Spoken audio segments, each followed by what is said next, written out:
Hey guys, this is Bibi and I hope that you are doing fine. In the previous video of Active Directory tutorial for beginners series, I gave you a little bit introduction about Active Directory and did the installation of Active Directory on one of the machine and named it as DC01. In this video, this is the second part of that series, and in this video, I would be going over basically defining Windows domain, Windows forest, and a domain tree.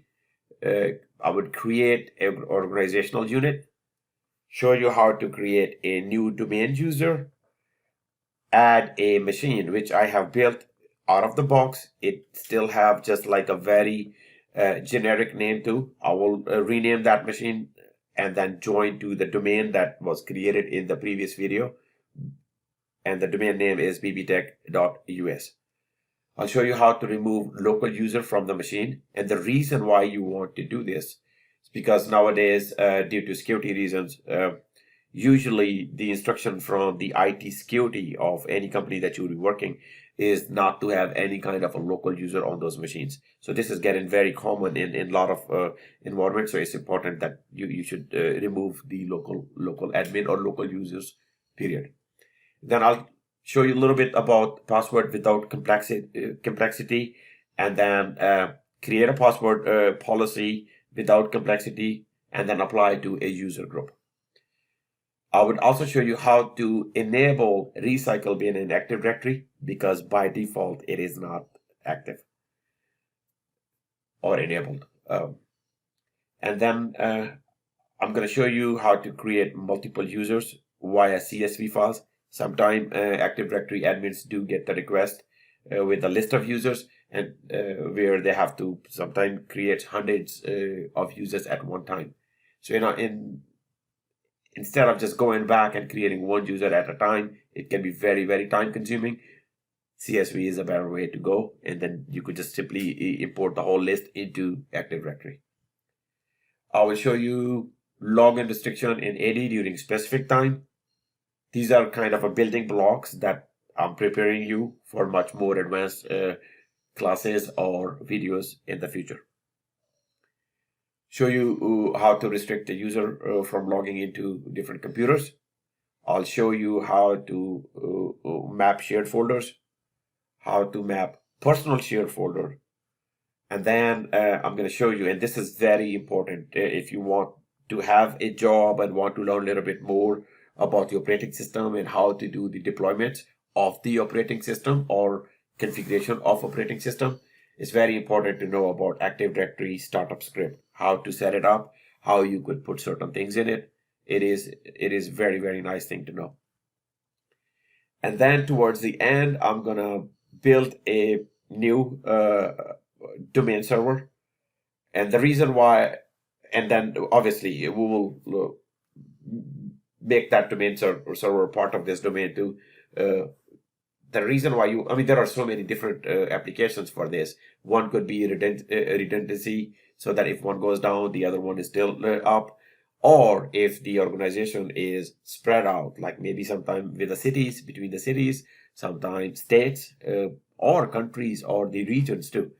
So this is very helpful to how to set up an extra domain controller for that specific site or the region. And it's very important for you to know these kind of things. So I would start out with Windows domain. This is very simple. Here things are simple. Things can get a little bit complicated down the road. So collection of resources in a company's network. That's basically what Windows domain is. So those resources could be users account, printers, computers, file servers, etc. Next is Windows domain tree. A domain tree is made up of several domains that share a common schema and configuration, forming a contiguous namespace. This is very important, right? So if you look at it, we created bbtech.us in the previous video. So courses.bbtech.us shares the contiguous namespace with bbtech.us. This can be also called as a subdomain too. And the same goes for sales.bbtech.us. So if you look at the graphical representation of bbtech.us as a domain tree, bbtech.us kind of sits on the top, and then these other subdomains, courses.bbtech.us, and then sales.bbtech.us sits on the bottom. And that's how basically it makes a tree. And forest. So I want you to kind of think of these three things together: domain, domain tree, and then Windows forest, as really in a real world example too. A branch is basically domain. Collection of branches makes a tree, and then collection of trees makes forest. This is as simple as it can get for you. So hopefully you will get it. So a forest is basically a collection of two or more domain trees which do not share contiguous namespace. That's where the forest is a little bit different. So if you think of it like, even if you look at in the jungle too, the trees are different and they have their own space. So bbtech.us and then mycomputerlessons.us can be used as a Windows forest as long as they have a domain trust in between them. So if you look at the graphical representation of a Windows forest, in this example, bbtech.us is one of the domain tree, and then mycomputerlessons.com is another one. So these are two trees, and whenever you build the domain trust between the two, that makes a forest. That's on a high level. And as we build, as I create more videos, more advanced videos down the road, creating the domain trust is not going to be part of this one. It's going to be after maybe 11th or 12th video or something like that.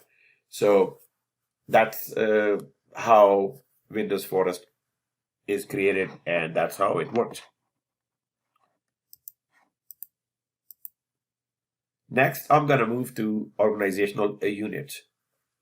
Organizational unit, also called as OUs in an Active Directory domain services, manage domains, let you logically group objects such as user accounts, service accounts, or computer accounts.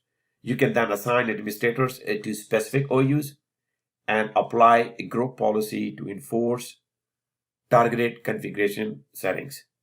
So let's move to the machine that was created in the last video. It was a DC01, and I will show you how to create organizational unit. So I'm just gonna quickly log in to my lab here. And I just want to show you, before I start doing the OUs, I just want to show you something real quick.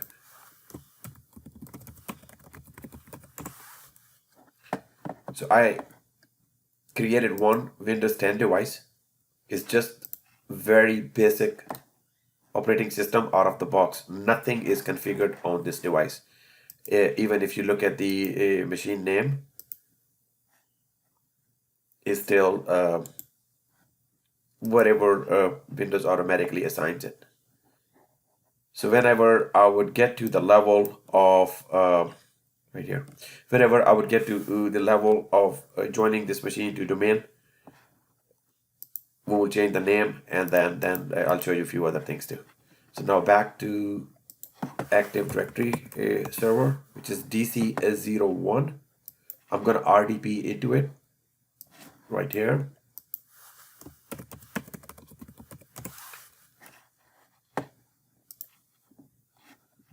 Just click on Start, go to Server Manager, click on one thing I do want to point out, that if you notice right here, AD domain service and DNS, these are the extra things that you are going to start seeing once you have domain services feature enabled. Click Tools, Active Directory Users and Computers. And we created one domain in the last video, which was bbtech.us. Everything that you see here now, I have not configured anything. Everything is by default. So the way the objects are organized in Active Directory is pretty much the same way how the folders are organized in any kind of a C drive of Windows operating system. That if you just look at it, it's kind of very similar structure. Everything kind of works the same way in Active Directory, users and computer too. So before you start creating the OUs, it would be very helpful for you if you sit down and write it on a piece of paper, or even maybe have a meeting with the rest of your team and talk to them how you want to grow, how you want to manage them and organize them. Because the better managing and thinking through all the way, like 3 to 5 years down the road, that how big this folder structure here is going to grow, the easier it would become for you as an Active Directory admin to manage everything. So let's create, I'm going to create one test OU here to show you how, and then I will move a little bit further and I will create a couple more tests, a couple more too, so that you could understand how to organize it. If you want to know about the better organization of the Active Directory OUs, it will require a one full video that I do plan on creating in the future. So I'm sorry, I cannot create it here because this video will become way too long if I start managing that and start showing you how to organize the Active Directory too. So to create a new OU, just simply, this is bbtech.us. This is the domain that we created in the last video. Right click. This is how I always have a top level folders for the organization that I'm trying to set up for Active Directory. So right click, click new, and then organizational unit, name it, leave this check mark here. I'll show you in a second why this is required or needed to. And I usually, the way I do it, I name it Bibi Tech and computers. So all of the computers for Bibi Tech will live in this OU. I'm going to create another one, and I would call that one Bibi Tech users. So I have these two. So under computer, I'm just gonna create one. This is something I want to show you right now. Leave the protect container and call it test one. So if you notice, there is a sub container, sub OU created. If I want to delete this one, right? Let's say right click and try to delete it. Select delete. Yes. You would see this message. You do not have sufficient privilege to delete test one, or this object is protected from accidental deletion. The message is very self-explanatory. So the reason why it is so that you don't accidentally delete these. So if you have to really delete it, you would need to go and enable some settings so that you could delete it. Simply select that OU, click on view, and then click select advanced features. As you notice that there are some more things that got enabled and kind of visible for you to see that too.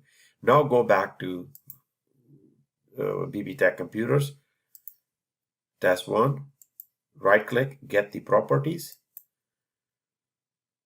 and you would see there is actually, you know what, sorry, I'm going to go back and check it, and I want to show you properties without enabling that advanced feature. Properties, you see 3 tabs right here, and once you click view advanced features, now go back to the same, right click, properties.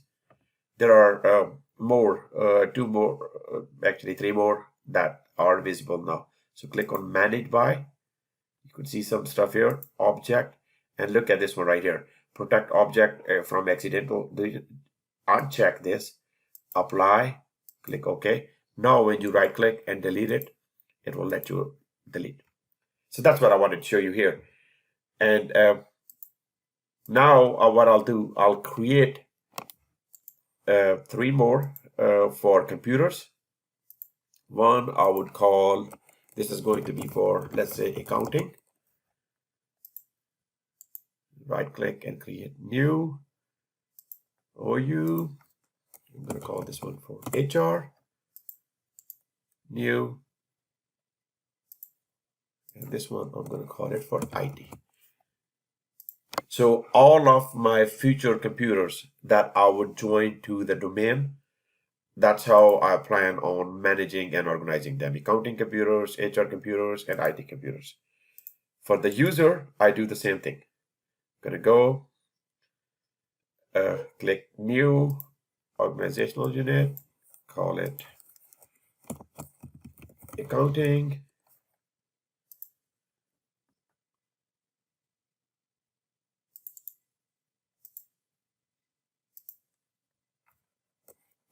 HR,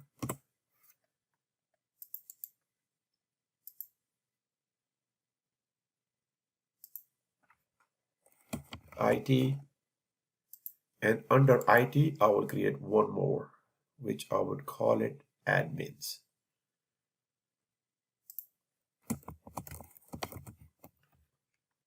Basically, you just, the whole idea is to create this structure that makes sense, that there is a method to the madness, that it's not only you who is going to be working in AD. If there is any other admin comes or somebody else that has access, when they come here, you should have one document that you could share it and say, hey, this is how I have created this structure, so that it is easier for them to take over versus you have to go through each little thing and try to explain them. That's the whole point here. So now we have this structure here. Now I'm going to create the new users. Under IT, I would create one user and I will call this one test user 1. So just simply select whichever OU that you want to create the user under, and then click right click, new user. So here, this is another thing too, that whenever you are creating the users, come up with a good naming conventions. So let's say that, let me open up here, Notepad. So this way, there is a standard, like some kind of standard that you have. So I'm gonna put like 3 names here. I'm gonna put it Jason Lynn Russell. This is the first name and this is last and middle initial. Michael Ann Lee and Karen S. Walker. You could come up with, I have seen it so many different ways of creating the user. You could come up with a first name and last. So that would be J. Russell. You could, I have seen it, Jason dot Russell. And let's say that there are 2 Jason Russells. Sometime I have seen it like Jason dot L dot Russell. So just try to come up with one standard, how you are going to name them, and then go with that standard. And that's how it needs to be documented too, so that whoever creates the future user, let's say you give it to HR and there is somebody in HR that is creating these users, they can follow that process. It makes the organization much easier for you to move forward, and it's not hodgepodge everywhere. So let's, I'm just gonna go with the first name and the last name. So first name is Jason and the last name is Russell. So in that case, I'm just going to create J Russell. So this is going to be my first test user. Next. Here, password. You could create one very simple password, and then user must change password as next logon. This way, this will give them the ability where they can change they have to change the password the minute they log in. And this is very good for security purpose, so that they cannot say, hey, somebody else knows my password or anything. This, if you check this, the next one is user cannot change the password. Basically, you are taking this ability away from the user to change the password. Admin has to change the password. Password never expires. This password would never expire. Very simple, straightforward. Account is disabled just in case if you get a request that, hey, this user is no longer working for the company. Disable them, but don't delete them. Usually companies have different policies, like sometimes they keep it up till 90 days, sometimes 6 months, sometimes depending on the kind of organization that you are working for. They have the policy of how long you are going to keep that user in the system, and then you're going to delete them. So this is the way to just simply go and disable them so that the user stays in the database. You don't have to delete them. And that depends on company to company. So I will, for my test user, I'm just going to leave only one check mark. User must change password or at next logon. And then I'm going to call it test 1, 2, 3. Test 1, 2, 3. Next. Finish. So we have one user created here. So under admins, I will create one that is going to be for me, that I will be using in the rest of the videos. This would be called Bibi admin. Oops, sorry, not you, my bad. Right click, next, user. I apologize. This is Bibi admin.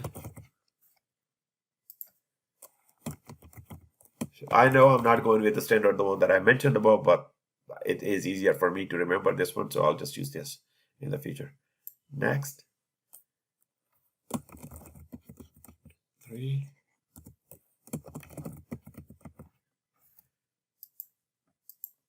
So I have this now. That's the one. So I'm going to go ahead and create one more admin user. This is going to be for my future lab, which would be for SCCM. So I would create this user and call it SCCM admin. SCCM admin. Next.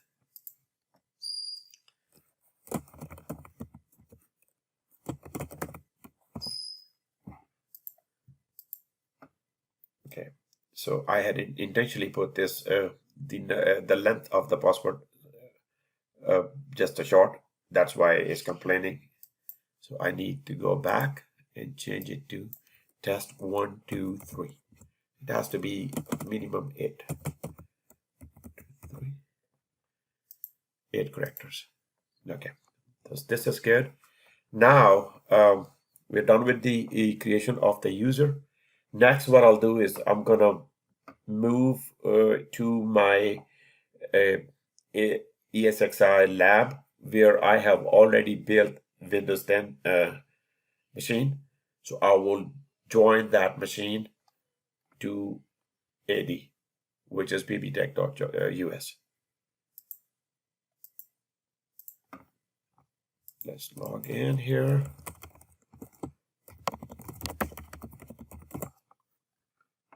And the machine that I created is TXDWX. Don't worry about the name. I'm going to go over it in a second. So it's basically, I showed you earlier too, it's just the plain out-of-the-box Windows 10 device.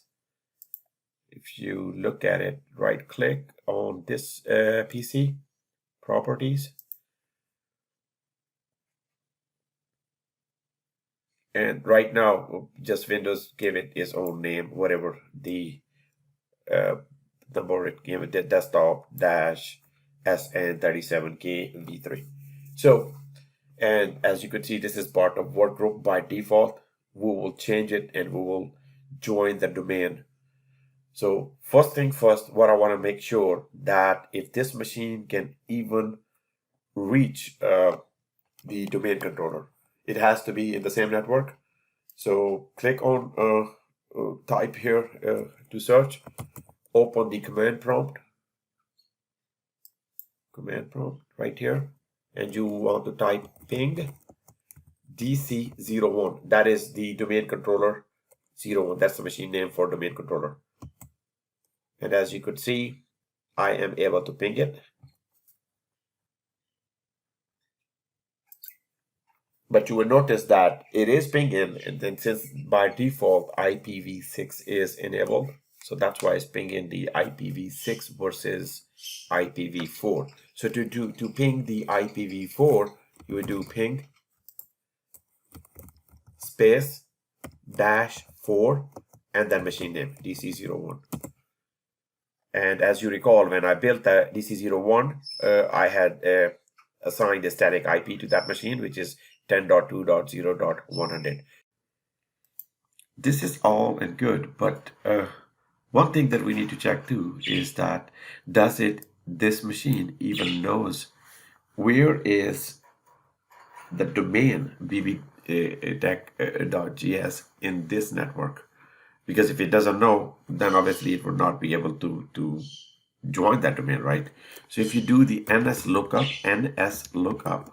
let's say I want to do the NS. Basically, NS lookup is more like where the IP is pointing to. It's a command line. So if, as we know, the IP address for the domain name, DC01, which is a domain, points to 10.2.0.100. So NS lookup should resolve to bbtech.us if the DNS is configured correctly. So if I just do that, it does not know where to go. Non-existent domain. The reason why is that if you recall in the previous video when I installed or enabled the feature for domain services on the domain controller machine, I have not configured the DNS. So I will just go back, log into DC01 and do a very basic configuration of DNS, so then that we could tell this machine, hey, this is a domain controller and the domain bbtech.us lives here. So that this way it would be able to connect and then join this machine. So I'm going to log into DC01, click Start, Server Manager, click Tools, and then go to select DNS. So as you see here, there is some stuff is already configured. That was during the installation of domain services, but like this was the when we promoted the domain and created the domain too. It was created for the forward lookup, but for the reverse lookup, I don't see anything. And for this video only, I'm just going to create only the reverse lookup. And down the road, I would create a separate series that would be more around DNS. Sorry, I know there is way too much, and I keep saying down the road. It's just the truth is that there is so much knowledge and there is so much stuff that cannot be covered in one video. So let's create a reverse lookup. Just simply select reverse lookup zones. Right click it, select new zone, click next. Leave everything default for this lab purpose, which is primary zone, and leave store the zone in Active Directory. Just leave it checkmarked. Click next. Everything default here too. Click next. Yes, we want to do the lookup for IPv4. IPv6 is started to pick up too, so you need to know that you could set up for that one too. But for now, I will just select IPv4. Click next. And this is where you are going to set up the first 3 octet of your network. For you, it might, if you have a very simple home grade router, it might be 192.168.1. Some of them have .0, but for me, I have 10.2.0. So that's what I'm going to set it. Click next. Leave everything as a default. Click next. Finish. So reverse zone is created. Just go in there and select the one that was a newly zone created. Right now we need to set up also a pointer, which is basically select the new zone, new created zone, and then in the drop down menu just select new pointer, and the pointer that we are trying to create to which is the IP. You could actually click browse and go through like this way too, but you could also enter the information directly. Since I know the information that my DNS server, which is also a domain controller too, you could actually set up a DNS server completely separate too. So it doesn't have to be on the Active Directory server. But since it's a lab, so I have them both on the same. So I know the IP address for this machine, 10.2.0.100, and I also know host name is DC01. And then click OK. That's right there. A new pointer was created. Right click, and you could just look at some of the properties if you want to look at it. But this, all the details is for future video. This is all we needed to do. Now I'll just go back to the same VM, the one that we are trying to join. Is in a realistic production environment, you don't have to do these kind of setups. So if a machine is in a network, usually it knows where the domain controller is, and it's very easy for a machine to join the domain. But since we are starting everything from scratch, so you have to set some things up. Now I would go back and try to get the machine to see if it can also see domain too, not only the machine, which was DC01 and the IP address, but also if I could do the NS lookup and see if it can see the bbtech.us.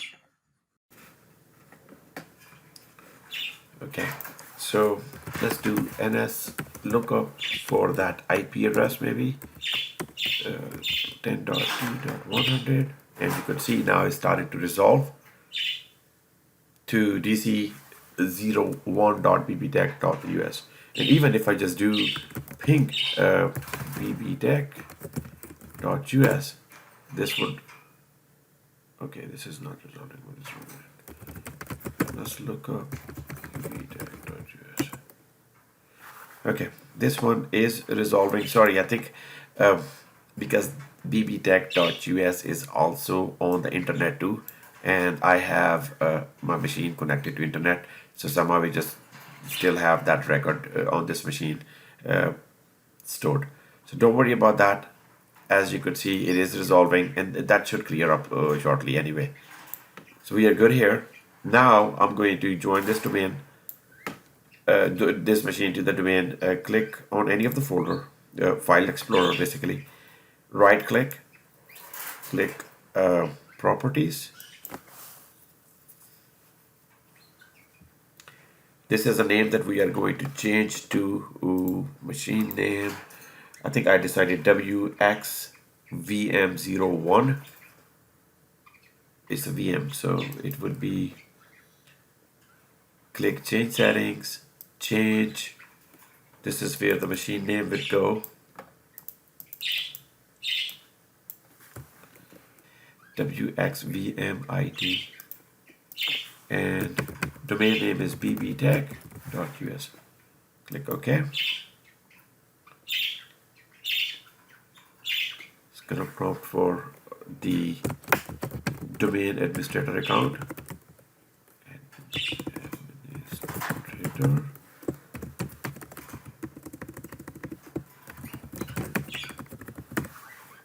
Okay.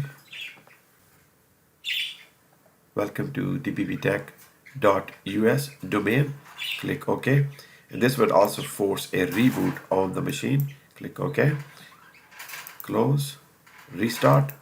While it's restarting, I would go back and I will show you on the domain controller on the Active Directory server that this machine is now joined to the domain. So to do that, simply go to Tools, Login, and select Tools, Active Directory, Users and Computers, Bibi Tech .us, that's the domain that we created, and go on to the computers, because right now by default it is joining to the computers. And I will show you when I will create the images down the road where we would put all of automatically join the machines to these OUs too. But for now, this is good. It already is joined to the domain. Alright, so let's log into this machine. It is rebooted now. If you look at it here, it's still trying to log into the local admin that was created at the beginning whenever I created this machine. But now I want to, since this machine is part of the domain, so I don't want to log in as local admin. I want to log in as the domain user. So click on Other, and as you could see, now sign into domain Bibi Tech. It starts showing here. It doesn't show because this is a local. So I would just click on Other, and if you recall, I had created one user, which was Bibi Admin. Even though the name is Bibi Admin, I want you to remember that this user is still a very standard user. I have not applied added any kind of admin rights to this user in Active Directory, so it's still a very standard basic user. Enter the password for the user. As you could see that I have also set the policy that when created this user, that the user must change the password before signing in the first time, right? So click OK. And this is where you could change the new password. That's what I'm going to do. Confirm the password, and then click OK. So now this user, your password has been changed, and this user will log in as domain user onto this machine, and this machine has been joined to the domain too. So this concludes this section. So far, first four sections are completed for this video. Now I'm gonna show you how to remove a local user from the machine. But before I do that, I just also want to add something here, which I want to show you how to make a regular, which is a standard AD user to domain admin. I'm going to use Bibi admin account as a domain admin moving forward. So let me show you how to add permissions to an account, and you could also revoke the permissions too. So let me show you that. I'm going to go back to the DC01, go to launch Active Directory users and computers, and then go to Bibi Tech users. I had created this OU. Under this OU, I have Bibi admin. Right click and get select properties, and look for the tab members of. And if you look at it here, you're going to see that this one is just a domain user. So I'm going to add this user as admins, which just simply type admin, check name, and as you could see, administrators is populated. And do keep in mind, this administrators is a domain administrator. It's not the local admin of the machine administrator. So they are different. So click OK. As you could see, it's right here. So, and click apply, click all right. So now if I go back and look at the properties and see members of, I would see administrator. Now Bibi Tech is also admin and a standard user too. So to remove this, it's very simple, straightforward to just simply select whichever group that you want to remove that user from. So let's say I want to remove it from admins. Just remove it. Yes. Apply. Okay.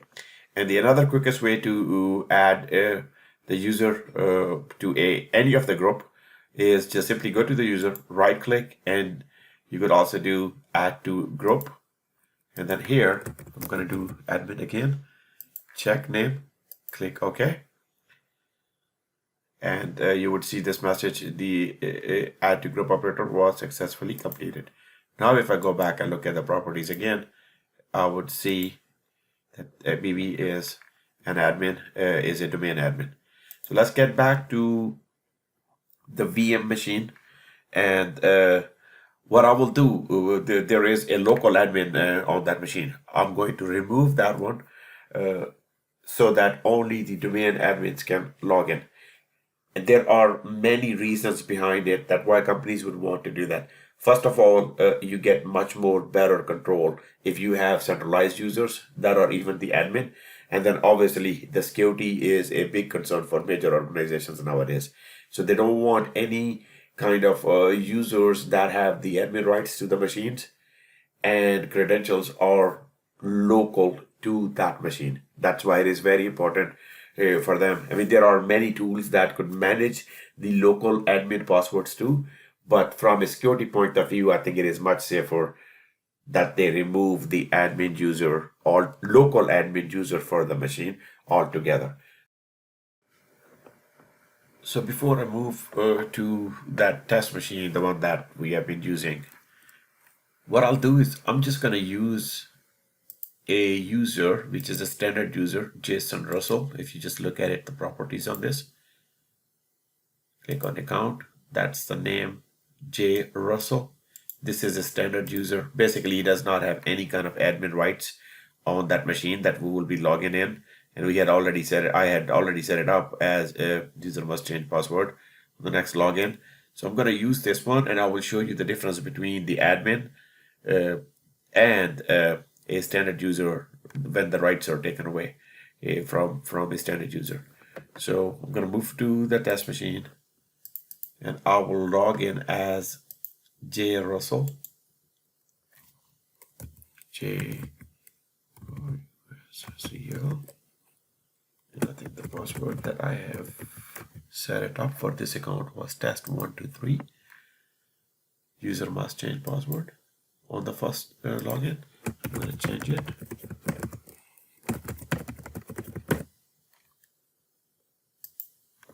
So this is a standard user that is logging in to this machine. Standard domain user.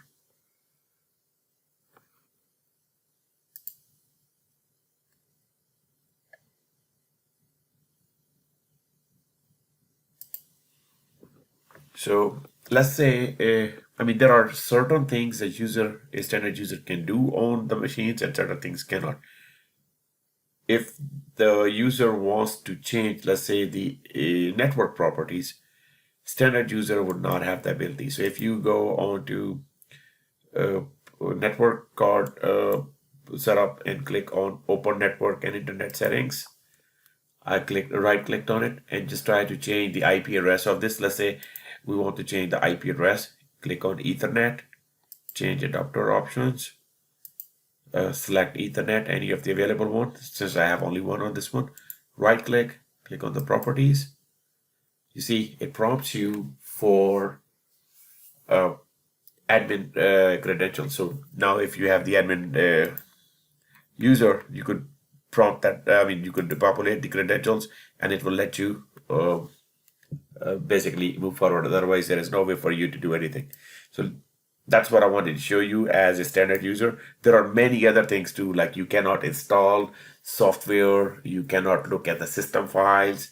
There are so many other things that could be controlled, and that's how organizations usually control the machine so that none of the virus or anything could be installed mistakenly by the user when a standard user is logged onto that machine. So I will log off from this user now, and I will log in as, even like, let's say if I want to go back and change, let's say I want to remove a user, open a file explorer the way I usually go, click on this PC, manage. I can see that, and I click on the local users and groups, administrators, and let's say I want to remove this local admin one. I click on remove, apply. You see, it will say access is denied because this user does not have the access to remove this user. So click OK. Won't do that. So click cancel. So I'm just going to close out and sign out from this user, Jason Russell. I'm going to now log in as BB admin. So that will show you, since that is an admin account now, should be able to remove the local admin too, even local admin, BB admin.